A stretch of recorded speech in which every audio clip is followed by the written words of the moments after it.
Olá, tudo bem? Sou Alfredo Oliva, sou professor universitário e hoje eu quero voltar a falar de Carl Gustav Jung, psiquiatra suíço, contemporâneo de Freud, que viveu entre 1875 e 1961 e que, quando rompeu com Freud, passou então a criar ou a desenvolver o que chamou de psicologia analítica. No caso, hoje eu quero trabalhar com o livro Resposta a Jó, que é um livro de psicologia da religião. É um livro traduzido aqui no Brasil pela editora Voz, faz parte do volume 11/4 das obras completas de Carl Gustav Jung. Eu quero trabalhar com o terceiro capítulo, que apenas é indicado por algarismos romanos pelo Jung, e que eu acho que talvez ele tenha uma bela reflexão sobre qual é o sexo de Deus, e já eu explico essa história para vocês. Eu vou então lendo alguns trechos e analisando e comentando com vocês, tá bom? Alguns trechos que eu selecionei, claro.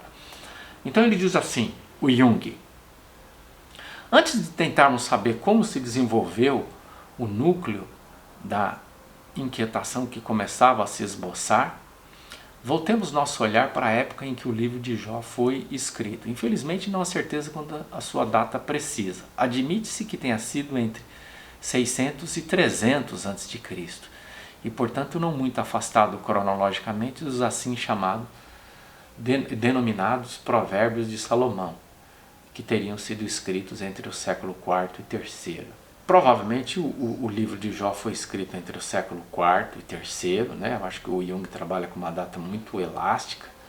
Século VI seria muito cedo pensar que esse livro já pudesse estar escrito no século VI, é mais provável que fosse entre o século IV ou III. E, portanto, seria contemporâneo da época em que os Provérbios de Salomão teriam sido escritos. Claro que se você atribui Provérbios de Salomão, identifica como sendo escrito entre o século IV e III, na mesma época que o livro de Jó, você não está reconhecendo como Salomão sendo o autor desses livros, certo?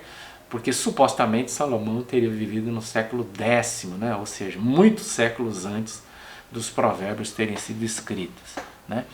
Então, por que ele está dizendo isso? Porque ele vai falar de um livro apócrifo de sabedoria de Salomão, que é escrito depois, tanto de Jó como dos próprios provérbios de Salomão, e que também não são, claro, de autoria de Salomão. São livros que fazem homenagem a Salomão, que foi reconhecido como um rei sábio. Então, a literatura sapiencial no Antigo Testamento, ou no cânon judaico, ela é escrita como forma de homenagear esse rei. E é exatamente isso que nós vemos no próximo trecho que eu selecionei para vocês. Ele diz assim, no livro de sabedoria de Salomão, apócrifo, de época bastante posterior, escrito aí por volta do século I a.C., a natureza pneumática de Sofia e seu caráter de plasmadora do universo se projetam de modo ainda mais claro como Maia. Então ele está dizendo, vamos organizar isso, Jó deve ter sido escrito entre o século IV e III, os livros de provérbios entre o século IV e III a.C. também, e Sabedoria de Salomão provavelmente no século I a.C. O livro de Jó é bastante conhecido, o livro de provérbios também, talvez um pouco menos conhecido seja o livro de Sabedoria de Salomão. É um livro de caráter sapiencial, que é um estilo literário que perpassa todo o Antigo Testamento canônico, o cânon do Antigo Testamento, e também o livro de Sabedoria de Salomão tem esse caráter sapiencial, e ali, nesse livro, a sabedoria é personificada na figura de uma mulher. Eu acho que esse é o principal dado que a gente precisa ter para poder entender o argumento dele. Então, é como se a sabedoria fosse uma dimensão da divindade que se personifica numa figura feminina e que começa então a se expressar. E daí começa então a discussão sobre Deus, porque você tem uma representação de Deus no Antigo Testamento como uma figura masculina, mas você tem agora um livro que projeta uma dimensão feminina de Deus, na figura de Sofia, que em grego significa sabedoria. né? Então essa divindade masculina, constituída no âmbito de uma cultura patriarcal, começa a ganhar em alguns momentos uma expressão feminina, né? E isso é visto pelo Jung como uma maneira de compensar o excesso de masculinidade dessa divindade. Uma saga, ele diz assim, uma saga surgida posteriormente afirmava que a serpente do paraíso era a Lilith, a primeira mulher de Adão, com a qual ele gerou o exército dos demônios, né? Então, essa é uma expressão apócrifa, e às vezes a gente denomina também de mitológica, de que Adão teria tido uma mulher antes de Eva, e com essa mulher, dessa relação de Adão com essa mulher, teriam se originado os demônios. É uma forma de tentar explicar por que existem demônios, né? Porque de alguma forma você precisa ter uma explicação para isso, né? E aí, quando o próprio cânon não dá explicação, surgem as explicações extra-canônicas, né? De qualquer forma, se demônios supostamente existem, se eles não foram criados por Deus, e se Adão é o primeiro ser humano, né, existente, eles só podem ser originários de Adão. Esse parece que é o raciocínio lógico, né? Eu não estou aqui defendendo necessariamente esse ponto de vista. Dado que Deus se acha legitimamente ligado à sua esposa, que é Israel, embora possuindo um pneuma feminino como companheira íntima, é fácil concluir que Adão teve uma primeira mulher, Lilith, a filha ou a emanação de Satã, correspondendo a uma Sofia, então, satânica. Mas Eva corresponde ao povo de Israel. Então você tem uma dupla descendência de Adão, né? Uma linhagem que se constitui a partir de Eva, uma outra linhagem que se constitui a partir de Lilith, né? Uma linhagem humana e uma linhagem demoníaca. O povo daquela época era constituído por uma sociedade patriarcal, de natureza masculina, na qual a mulher tinha apenas uma importância secundária, né? E olha que interessante, né? Parece que Jung aqui está apontando para uma crítica ao patriarcalismo do judaísmo e também do cristianismo, né? Que de certo modo tem uma relação histórica bastante importante com o judaísmo, né? E claro, está criticando as imagens exclusivamente masculinas de Deus, exatamente porque elas limitam a possibilidade do ser humano de se espelhar nessa divindade, né? Se homens e mulheres creem em Deus, é necessário que essa divindade tenha uma dimensão tanto masculina como feminina, senão essa dimensão projetiva, né, ela não poderia existir. E aqui então ele começa a falar de masculinidade e de feminilidade. Ele diz, olha, a perfeição é um desiderato masculino, ao passo que a mulher tende pela própria natureza para a integralidade. Isso é bastante interessante, né?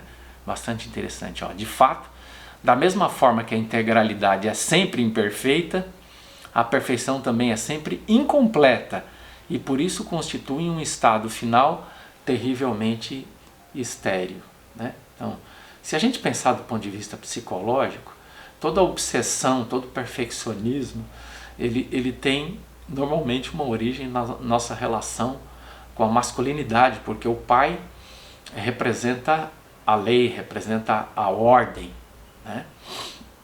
E a feminilidade representa a completude, né? A integralidade, né? É interessante isso, né?